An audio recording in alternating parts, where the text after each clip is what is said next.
हम सुखी हैं या दुखी मन की स्थिति पर ही निर्भर करता है। अगर मन ही अशांत है तो सभी सुख सुविधाएं होने के बाद भी व्यक्ति दुखी ही रहता है। मन शांत रहेगा तो व्यक्ति अभावों में भी प्रसन्न रह सकता है।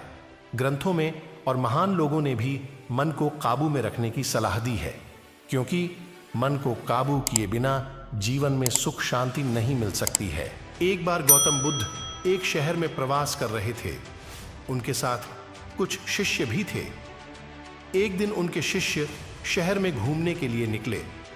वे शहर में घूम ही रहे थे कि तभी शहर के कुछ लोगों ने उन्हें अपशब्द कहे। उनके बुरे शब्दों को सुनकर शिष्यों को बहुत बुरा लगा और वे वापस लौट गए। बुद्ध ने देखा कि शहर से लौटकर आए उनके सभी शिष्य बहुत क्रोध में दिखाई दे रहे हैं।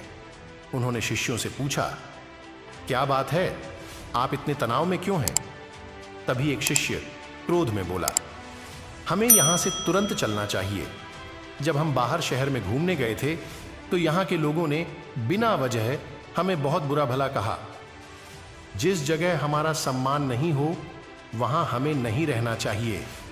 बुद्ध ने कहा, क्या किसी और जगह तुम अच्छे व्यवहार की अपेक्षा रखते हो? दूसरे शिष्य ने कहा, इस शहर से तो अच्छे लोग ही होंगे।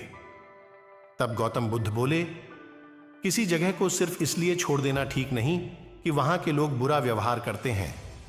हमें तो कुछ ऐसा करना चाहिए कि जिस स्थान पर भी जाएं, उस स्थान को तब तक नहीं छोड़ें जब तक अपनी अच्छाइयों से वहां के लोगों को सुधार न दें।